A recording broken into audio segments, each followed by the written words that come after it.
Vamos ahora ya con la segunda conferencia de la tarde, que nos la va a dar nuestro amigo Miguel Ángel, José María Gómez, que me he equivocado, como impreso.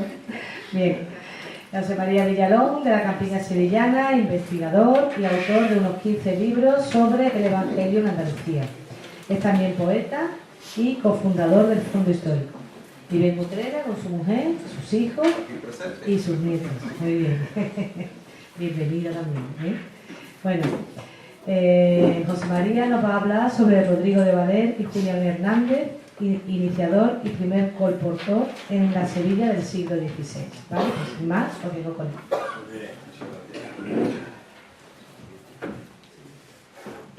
Solamente para ampliar un poquito la presentación, decir que en muchas de las iglesias evangélicas, en muchas de ellas se canta una canción que empieza diciendo, no la voy a cantar ahora, pero vamos, que empieza diciendo: sendas Dios hará donde piensas que no hay. Él obra de manera que no puedes entender. Una letra de canción que sale de un texto del profeta Isaías. Sendas Dios hará donde piensas que no hay. Pues eso me ocurrió. Amplío la breve presentación. Después de 26 años como inspector del Cuerpo Nacional de Policía, pues a los 60, al cumplir los 60 años, pues Dios me abre una senda que yo no tenía ni la menor idea. Para averiguar dónde estuvo el colegio protestante de Utrera que enseñó a tantísimos utreranos, pues empezamos a hacer una investigación para localizar dónde estaba el colegio, en fin, la historia del colegio. Porque celebramos los 30 años de la Iglesia Evangélica de Utrera, que entonces estaba en la calle Miguel de Silva. Lo que iba a ser una pequeña revista, una pequeña información, se convirtió... Un momentito, José María.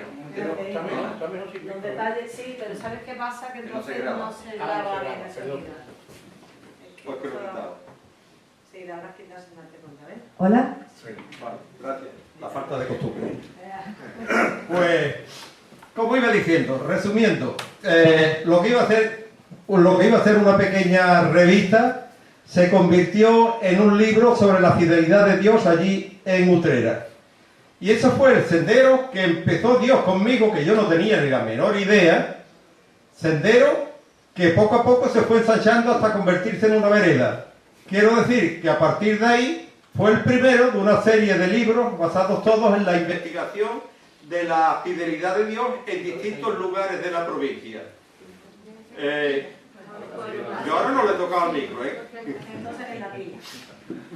Si no hace falta, un poco más fuerte y ya está. No, se te oye perfectamente. El problema, sí. Perdón. El problema es que si no, después mañana se me rinde porque dice que no se graba bien la... Vale. Entonces...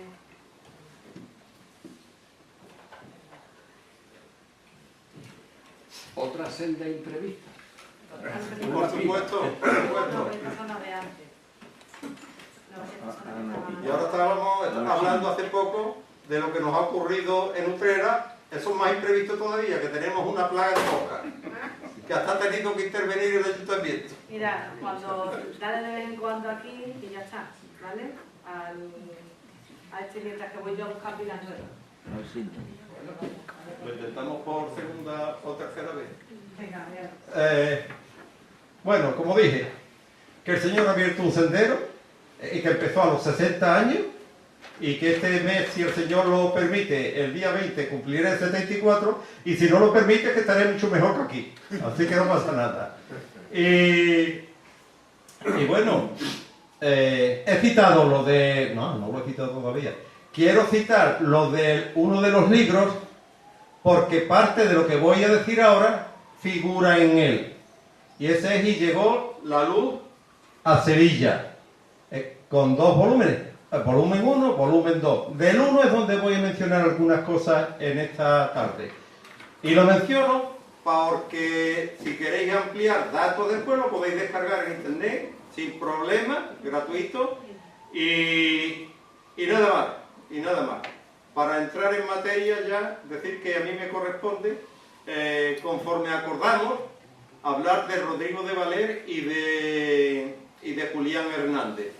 Pero antes sería bueno dar unas pequeñas pinceladas, breves pinceladas, sobre la Sevilla de mediados del siglo XVI. Como muchos sabéis, el centro financiero de Amberes había pasado a Sevilla, porque Sevilla era la escala obligada en la ruta de los barcos que iban del viejo al nuevo mundo. Lo que había dado lugar a que antes de eso, la cuarta vez, no pasa nada. Continúa. ¿Ah, sí? Sí. Que se hubiese formado antes la casa de contratación, la Universidad de Mercaderes, de manera que se regularan todas las riquezas que entraban en Sevilla y también todas las relaciones comerciales, científicas, judiciales. Sevilla en el siglo XVI, a final de siglo llegó a tener, no sé si eran 150.000, pero vamos, la época que estamos hablando, los 100.000 habitantes con toda seguridad los pasaba. Había personas de toda clase y condición, aventureros, castellanos, muy bien, gracias, castellanos, extranjeros, flamencos, holandeses, genoveses, venecianos, portugueses, sobre todo portugueses, había la tira, y bueno, marineros, negociantes, hidalgos, judíos, conversos, pícaros, rufianes, religiosos. Sus calles eran un continuo fluir de viajeros de toda clase y de toda condición. Como también circulaban, como decía Lope de Vega, en el acto 1 del Arenal de Sevilla, decía uno de los versos: la perla, la plata, el oro, palos de Campeche, cuero, toda esta arena es dinero. Esa era la Sevilla de mediados de siglo, pero junto a las grandes fortunas, a muchas riquezas, había también grandes miserias y muchísima mendicidad. Incluso dijo una vez un cronista, Ortiz de Zúñiga, que en ese año había habido, por lo visto, sequías, había carestías de cereales y tal, había poco más. Y allá, me parece una exageración, pero bueno, sería así, decía que allá 1.000 mendigos que a lo largo del año murieron por inanición, o sea, por hambre. Cosa fuerte. Bueno, la ciudad era cosmopolita, había consulados de todas las naciones. Fabril, había fábricas de jabón, más de 50 fábricas de cerámica, se exportaba la seda, monumental, artística, entre las construcciones, siguiéndome más a esa mitad. Estaba el Ayuntamiento de Sevilla, el Hospital de las Cinco Llagas, ya sabéis también lo de la universidad, y citar ya, vamos entrando ya en materia, de que la universidad, la joya bibliográfica de la universidad es la Biblia de 42 líneas de Gutenberg. Y ¿qué más decir de Sevilla, de estas pinceladas? Fabril, cosmopolita, artística, monumental, cantada por los poetas, ya he mencionado a Lope de Vega. Y bueno, vamos con el decir que en este entorno de riquezas materiales que no perduran, había algunas personas que sí iban a buscar las espirituales que duran para siempre. Y ahí estamos ya en el primero que me toca, Rodrigo de Valer. Para ser más exactos, Rodrigo de Valer y Marmolejo, natural de Lebrija, nacido probablemente hacia finales del siglo XV, sí, hacia finales del siglo XV. Allí era un hacendado que tenía una finca con varias aranzadas de olivos, un viñedo, una casa solariega, un molino. Más adelante se casa con Ana Bernal Arroyo. emparentada con la familia de los cabezas de vaca de allí de Jerez. Se casan y vienen a vivir a Sevilla, donde es detectada la presencia del matrimonio documentalmente hacia el año 1522. Desde ese momento van cambiando de domicilio en distintas casas alquiladas en diferentes colaciones de Sevilla. La colación, como sabéis, era el barrio o territorio dependiente de una parroquia y tal. Entonces empiezan en 1522 en la colección de... se me está olvidando ahora. Bien, vale, en la colección de San Marcos, luego la de Elonius Santorum, más adelante la de San Gil, después Santa Cruz y finalmente San Andrés, cambiando de domicilio cada año, cada 2 años, cada 2 o 3 años por ahí, salvo algunas estadías que de vez en cuando volvían a Lebrija, como ocurrió en 1534, que fue cuando falleció su esposa. Entonces, no se sabe, viendo las artes de la Inquisición española, escuchando lo que escribió Cipriano de Valera, uno de los monjes que se fugó del monasterio, pues no saben cuándo. Yo, por la investigación que veo, creo que pudo ser muy cerca de la década de los años 30 del siglo XVI. No se sabe la fecha exacta, pero lo que sí se sabe que un hombre que según decían ellos, como los hidalgos, se dedicaba al juego, a la cacería, a tener buenas ropas, a los pasatiempos que la gente acomodada de aquella época se refería. Pues no se sabe cómo, pero hubo un momento en que contacta con las Sagradas Escrituras en latín. Y dicen que movido de un sobrenatural impulso, hubo un cambio tremendo en su vida, porque había experimentado una transformación profunda debido a haber conocido a Jesucristo como Salvador. Y de esa experiencia tan conversión se produce un cambio tan tremendo.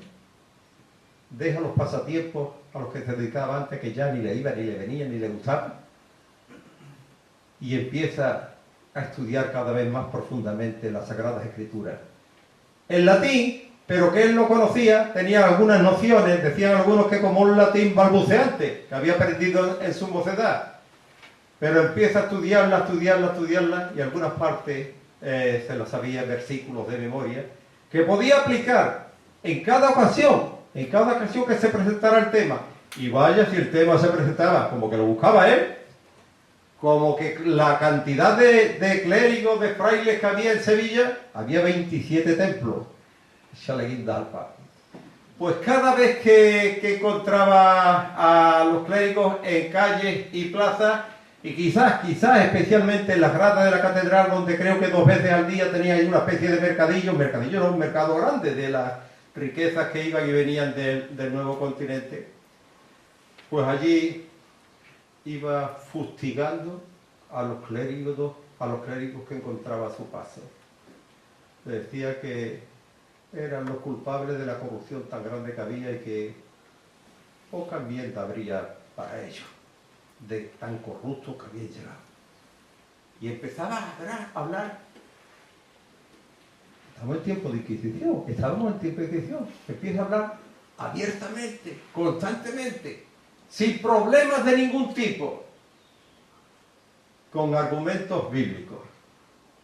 Y llega un punto en que ya empiezan a atacarle.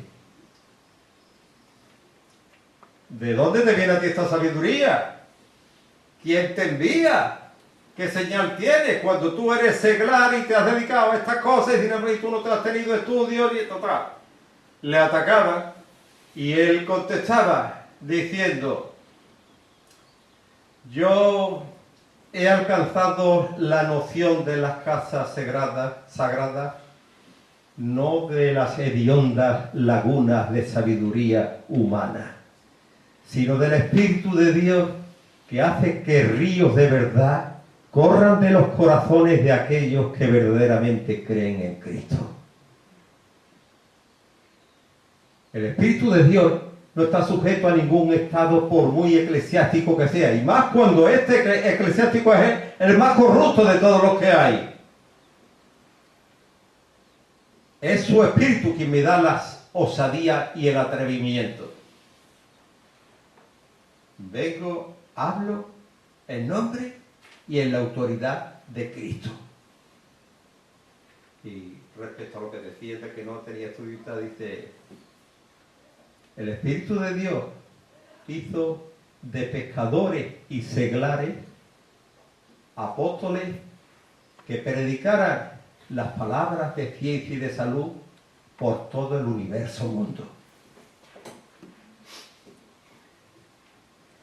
Y tanta caña les daba Rodrigo de Valer que al final los inquisidores del castillo de Triana, para acá, lo llevan allí. Y allí empieza a debatir de la misma manera, con la misma valentía, sobre la justificación por la fe en Jesucristo, por la verdadera iglesia de Dios y por los distintos puntos de lo que pudiera llamarse la religión cristiana que iban debatiendo con los inquisidores. Allí mismo, en el castillo de Triana, en la sede de la Inquisición. Y entonces los inquisidores, como de alguna manera era vox populi, que el cambio que había tenido este hombre en su vida y la manera con que le atacaba, pues empezaron a tomarlo por loco. Y claro, por ahí se libró en este primer encuentro que tuvo con los inquisidores, porque venía, ya sabéis, con el tema este que hablaban del linaje, de la sangre y tal, se libró en parte porque decía que venía de cristianos viejos, que no venía de raza, de moros ni de judíos. Y por ahí se fue librando, pero también fue favorecido por la intervención que tuvo el doctor Egidio, del que habló el lunes también Emilio Monjo. Le fue favoreciendo Egidio y Vargas y otros cuantos. Pero amigo, la Inquisición dijo, ya veremos. O sea que años después, este favor que le hicieron a Rodrigo de Valer y intercediendo por él, le costaría al doctor Egidio, le costaría precisamente el ser procesado por la Inquisición. Pues nada, aquí tenemos a nuestro Rodrigo de Valer, lo dejan libre, al poco tiempo vuelve a las andadas, bomba, y otra vez ahora se lo llevan allí al castillo, y ya la cosa había cambiado. El Consejo de la Suprema contacta también con el de aquí de Sevilla, y le da orden de que vieran bien la cuestión de Rodrigo de Valer, a ver si estaba loco o no tan loco. Y el Consejo aquí, el Tribunal de aquí de Sevilla, contesta que no hallaron falta de juicio en él. No hallaron falta de juicio en él.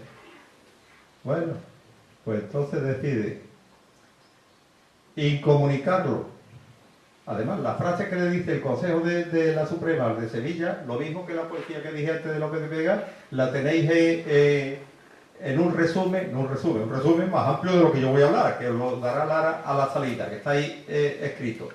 Total, que a Rodrigo de Valer le imponen la sentencia de hábito, San Benito, el capotillo ese, hábito y cárcel perpetua. Y la obligación de ir cada domingo a la iglesia de San Salvador a oír misa y sermón. Y allá que lo llevaba, según, no sé si ahora es Cipriano o es del arte de Inquisición, Reginaldo González que lo habla, de que cuando lo llevaban a la iglesia de San Salvador estaba escuchando al cura predicar, pero en cuanto veía que se iba de la doctrina, lo que era muy normal, pues se levantaba, y al momento rebatía todo lo que estaba diciendo el religioso, el cura desde allí. Claro, se ponía en pie, un hombre muy valiente. Entonces la escandalera que producía era tremendo. Y dijeron los inquisidores, ¿cómo lo quitamos de en medio? Este hombre hay que quitárselo de en medio. Pues nada, a Sanlúcar de Barrameda, al monasterio, curiosamente también de los Jerónimos.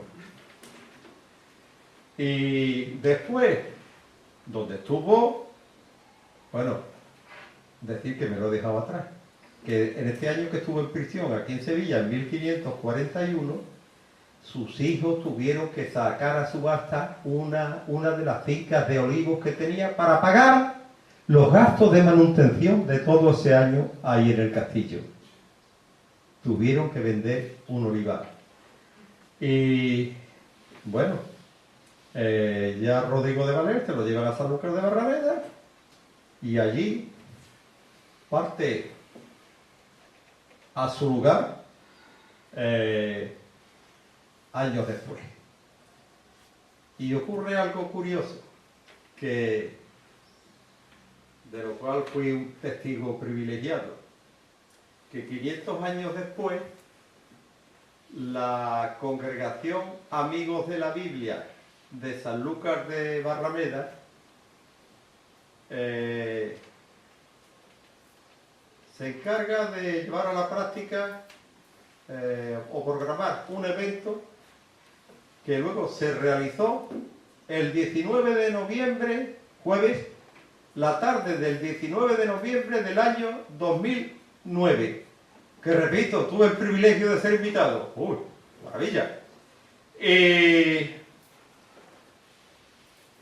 Y ese evento era que se iba a levantar un monolito en memoria de Rodrigo de Valer, 500 años después, en la zona donde estuvo el monasterio Jerónimo de Sanlúcar de Barrameda, un convento del siglo XIV que fue demolido en el año 2005 con esto de la fiebre del ladrillo y tal para hacer unas urbanizaciones, pero en el sitio donde había estado el colegio, el convento, allí se tuvo lugar este evento, levantar el monolito en memoria de Rodrigo de Valer.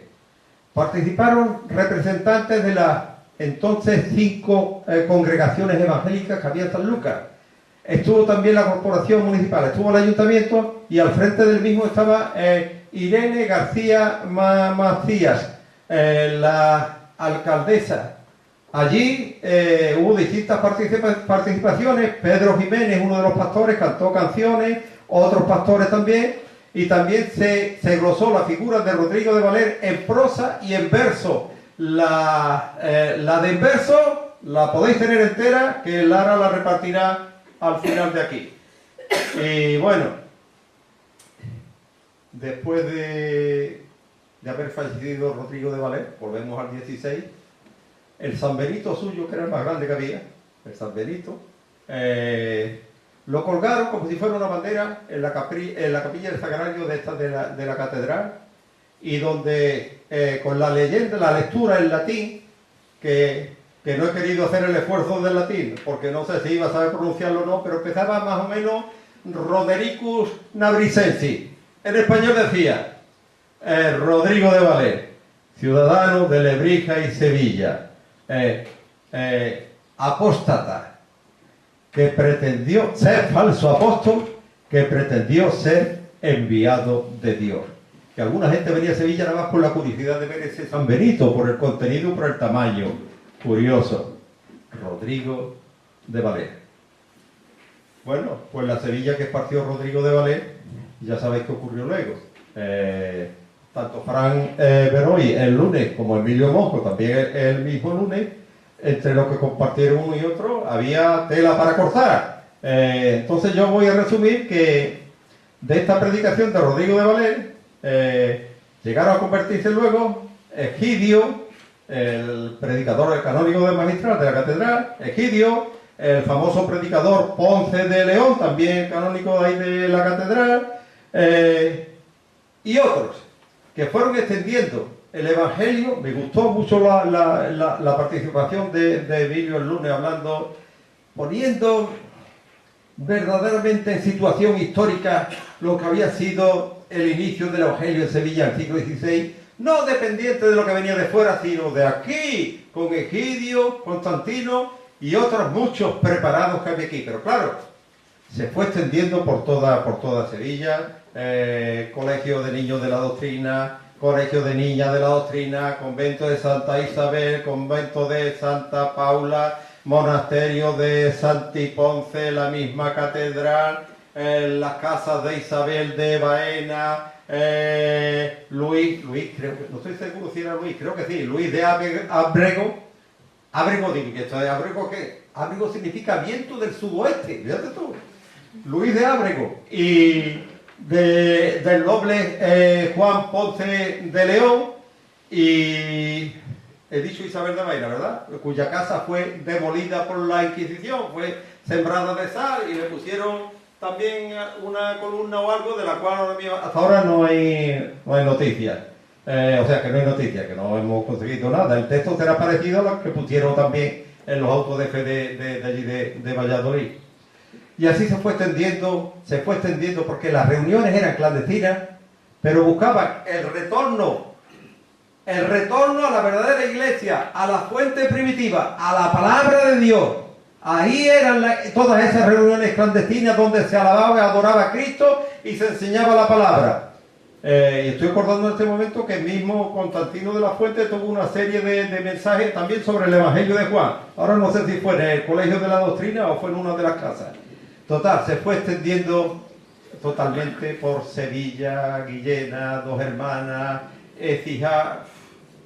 Y así fue creciendo. Hay que tener en cuenta que desde que Rodrigo de Valés fue encarcelado, allá por el año 1542 hasta 1557, que es donde se va a producir la Gran Redada, ahí había ya casi 15 años de siembra, y esa iglesia que llamaban chiquita, vale chiquita, pero yo no la veo tan chiquita, porque allí había cerca ya de 1 millar de personas viviendo en la clandestinidad. Y Constantino de la Fuente, en aquella época primera, incluso publicando sus extraordinarios libros, algunos de los cuales llegaron a Hispanoamérica. O sea, me gustó mucho, Emilio, lo repito, centrarnos en cómo fue el tema del Evangelio en Sevilla. Pero claro, también hubo otras cositas. Y en estas otras cositas, pues ya vamos a ir en busca del otro personaje que hoy me toca. Porque hacia 1550, ya con un nuevo arzobispo en Sevilla e inquisidor general, como era Fernando de Valdés y Sala, poco tiempo después de la llegada de este inquisidor, y al tenerse noticia del proceso contra el doctor Egidio, y probable ya encarcelamiento, ahí ando en duda, no he podido aclarar muy bien la cosa, pero lo cierto es que en ese tiempo más o menos huyen 7 personas de Sevilla, y entre ellos el que había sido rector del colegio de niños de la doctrina, Juan Pérez de Pineda.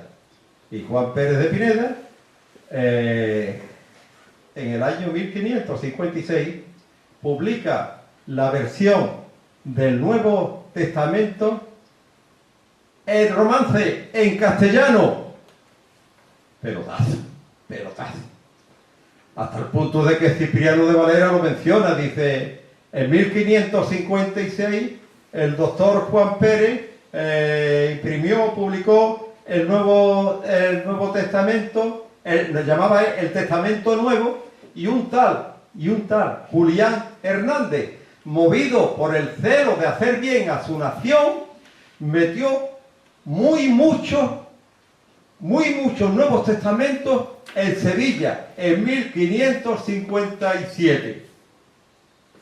Y ahí empezamos ya con Julianillo, con Julián Fernández, al que en Francia le llamaban Le Petit, pequeño, el más conocido en muchos lugares evangélicos españoles como Julianillo, natural de que estuvo Miguel Ángel a punto de decirlo antes y se cayó, de Villaverde, cerca de Río Seco, en Tierra de Campos, allí por Valladolid, que curiosamente uno de los Marcelino Menéndez y Pelayo, muy a su pesar, habló de él como una de las personas más influyentes o más relevantes cuando la reforma en España en el siglo ¿en España o en Sevilla?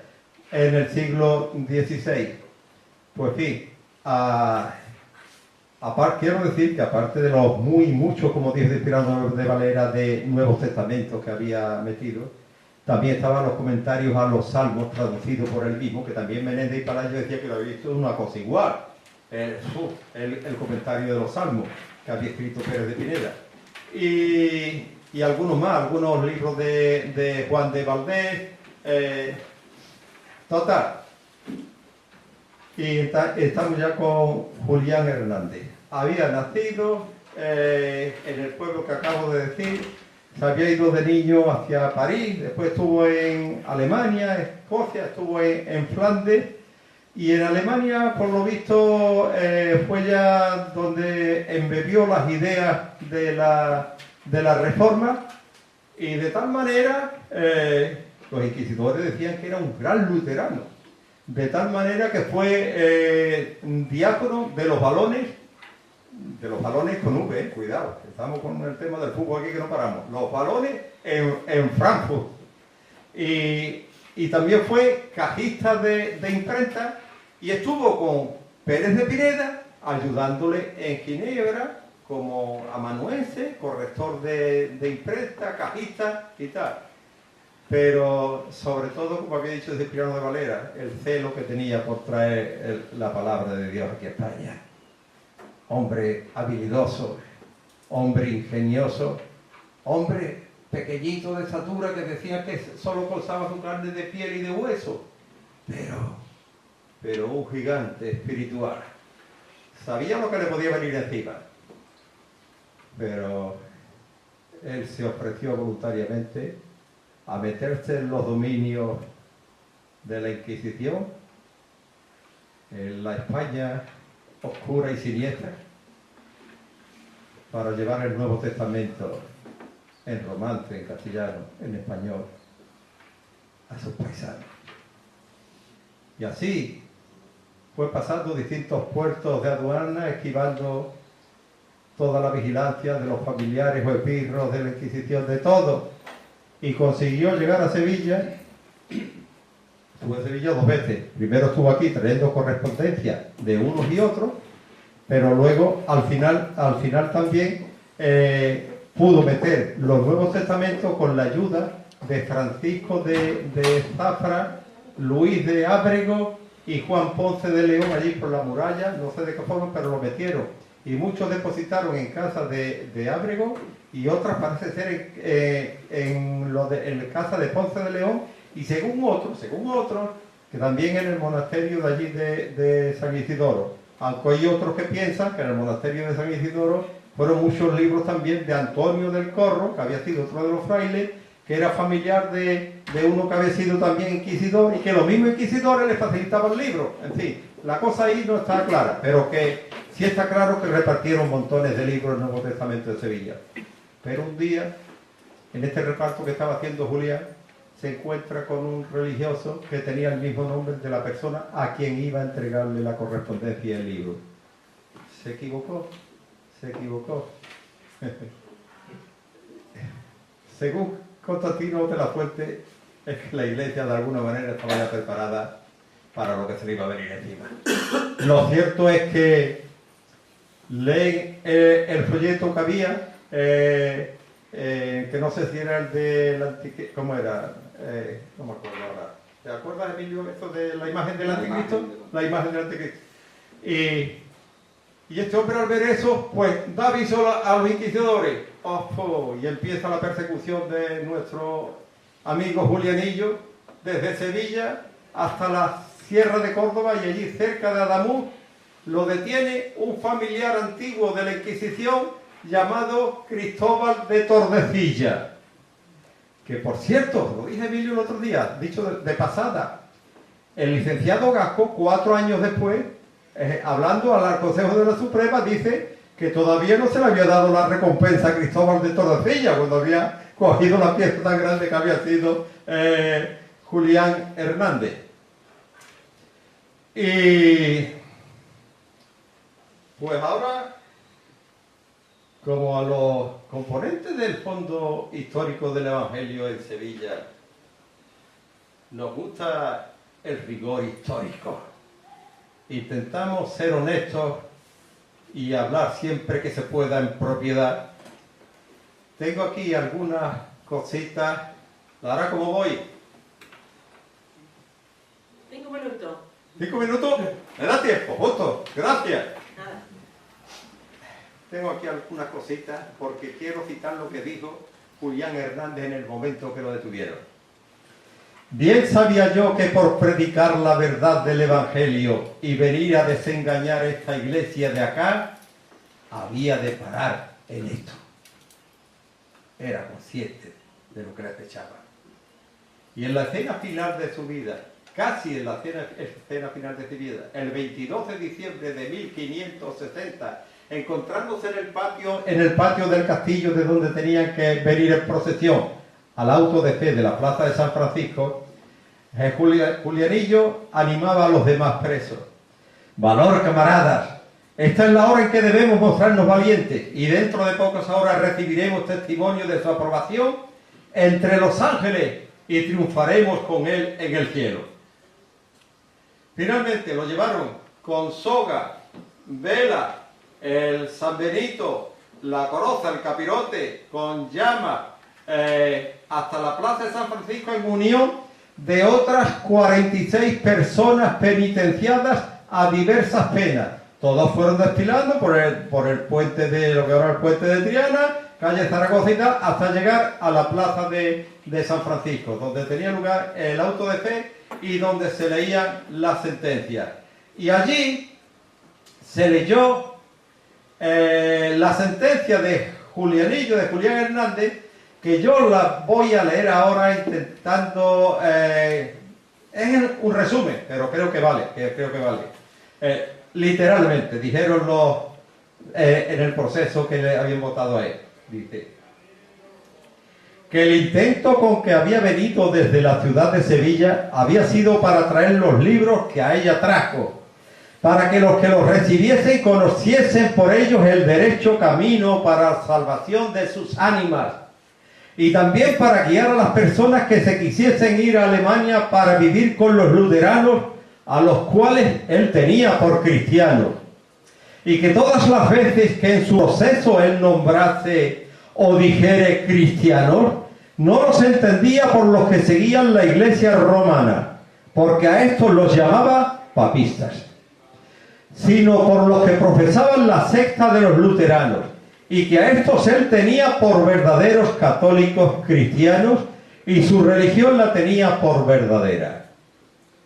Y para ello vinieron personas de conciencia muy doctas en la Sagrada Escritura, los cuales por algunos días trataron y platicaron con él y procuraron que se redujese a la sumisión de la Santa Madre Iglesia Apostólica Romana y se sujetase a su determinación, pues fuera de ella no se podría salvar. Y todo lo que él decía y afirmaba eran errores y manifiestas herejías, lo cual no se pudo acabar con él, y quedó en su pertinacia e obstinación. He visto que no se quería sujetar a buen consejo, sino seguir su parecer, y todo lo demás que vista y examinación requiere, y sobre todo ello, ha habido nuestro acuerdo y deliberación con personas de letras y conciencia, Christi nomine invocato. En consecuencia de lo cual, debemos declarar y declaramos el susodicho Julián Hernández haber sido y ser hereje pertinaz, apóstata luterano, y así lo relajamos a la justicia y brazo seglar, a los cuales muy encarecidamente rogamos y encargamos que se hallan misericordiosamente con el susodicho Julián Hernández. Y por cuanto el delito de la herejía es tan grandísimo que no se puede punir ni castigar suficientemente en la persona que lo comete, y la pena se entiende a sus sucesores, por ende declaramos todos sus hijos y nietos descendientes por la línea masculina ser inhábiles y no poder tener beneficio eclesiástico ni oficio que sea público ni de honra, ni usar de las otras cosas prohibidas a los tales inhábiles, así por derecho común como por leyes y pragmáticas de estos reinos e instrucciones del santo oficio. Después de leída la sentencia, en unión de 14 personas fueron trasladados al quemadero del Prado Sacerdotal. De estas 14 personas había 9 mujeres, y entre ellas la valiente dogmatizadora, tremenda Francisca Chávez. Y allí confesaron abiertamente su fe en Cristo. Fueron quemados vivos tanto Julián Hernández como los ingleses, me lío ahora con el apellido, Guillermo Bruque, Guillermo Bruque, Nicolás Bertu y Fray Juan Sastre, quemados vivos. Las otras personas dentro de las 14 mujeres, aparte de Francisco Chávez, que también fue quemada viva, les dieron garrote, como se solía hacer, y después lo quemaban también. En ese mismo auto estaba la efigie de Constantino de la Fuente, la del doctor Egidio, juntamente con los huesos, los restos de uno y del otro, porque los huesos los desenterraban y también los quemaban. Y también estaba la efigie de Juan Pérez de Pineda, su compañero de allí de Ginebra, porque no lo pudieron detener. No lo pudieron detener, pero en la relación inquisitorial en la que figuraba su efigie que iba con la coroza esta con demonios, con llamas pintadas, el San Benito también con llamas, y en la relación figuraba, Juan Pérez de Pineda figuraba, el doctor Juan Pérez de Pineda, que solía estar en la casa de la doctrina de los niños de esta ciudad natural de Montilla, ausente contumaz, relajado en estatua por hereje luterano, dogmatizador y enseñador de la dicha secta, y componedor de libros heréticos falsos y prohibidos, y distribuidor de ellos con confiscación de bienes. No lo pudieron coger.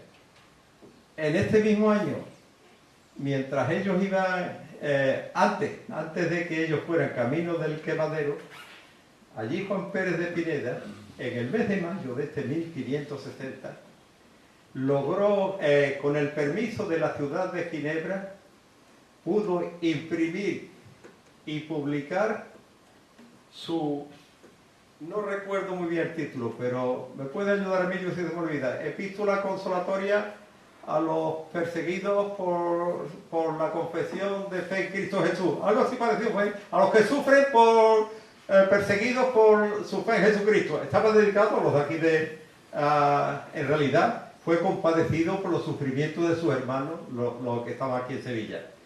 Pero yo digo, no hay más remedio. Yo leí parte de esta epístola consolatoria, digo, la pudieran leer o no Julianillo y sus compañeros, me da igual, eso ha quedado escrito y esto era lo que estaba en el corazón de Pérez de Pineda y estaba diciendo en esta epístola consolatoria: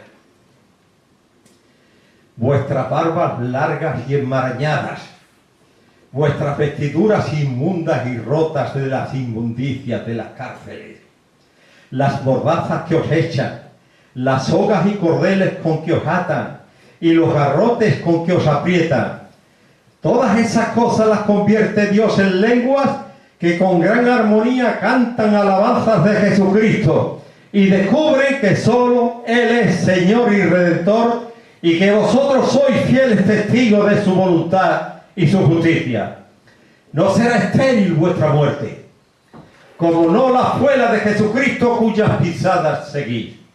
La ceniza de vuestros cuerpos la hará Dios fructificar, y ser notoria de muchos hijos fieles, para que, oída vuestra firmeza en la fe del Evangelio, vista vuestra muerte y entendida la constancia con que sois fortalecidos de lo alto para sufrirla, abran los ojos para verlo y conocerlo como Padre y reducirse a su obediencia, renunciando al servicio de los ídolos y dejada la falsa religión del anticristo. Después de esto, Juan Pérez de Pineda pudo tener noticias de la publicación de las artes de la Inquisición española en Heidelberg, Alemania, que 2 o 3 años después fue traducida al holandés, al francés, al alemán y al inglés. Y sobre todo, que como ha mencionado Miguel Ángel, con respecto a Marco Pérez, y creo que también Emilio el lunes pasado, sí, con la fortuna que dejó Pérez de Pineda antes de morir, unida a la de Marcos Pérez y seguramente a otros que también ayudaron, no pudo verlo porque ya se había ido arriba Pérez de Pineda, pero sí que al año o 2 después de su fallecimiento se publicó la Biblia del Oso, de la que habló ya antes Miguel Ángel. Y yo quiero terminar para decir, primero dar gracias a la UNED, dar gracias también al Consejo Evangélico, porque nos ha permitido esta exposición y serie de conferencias, en las que de una u otra manera todo ha ido en función, todo ha girado en torno a la palabra de Dios, a la Sagrada Escritura, como no podría ser de otra manera. Tanto con Rodrigo de Valer, como con la distribución y la vida de Julianillo, como con la de Pérez de Pineda, como la de Cacedoro de Reina y los demás huidos de aquí. Y por eso pues yo termino simplemente citando lo que figura en la portada de la Biblia del Oso, del texto de Isaías 48. La palabra del Dios nuestro permanece para siempre. Muchas gracias.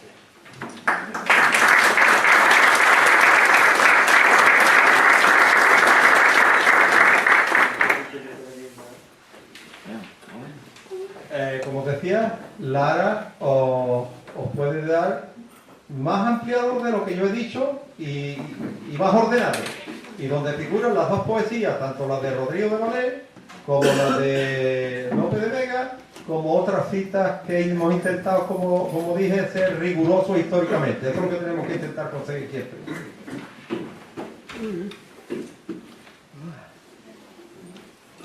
¿Ya habéis terminado el turno de preguntas y todo? Hay turno de preguntas. Sí, si hay alguna pregunta que queráis hacer. Si es difícil, por favor, te lo doy a Miguel Ángel, a Emilio Mojo, porque es que me voy a escuchar algo que fuera O la a mí, que o a mí. O a Carmen Carralejo, ¿no? Carlero. Carlos y Carralejo. Muchas gracias. Bueno, ¿hay alguna pregunta? ¿O algo que queráis que quiera comentar algo? Si no, pregunta, comentario, alguna cosita. ¿Nada? Bueno, pues nada, encantado de haberos tenido aquí y hasta la próxima, ¿vale? Hasta luego.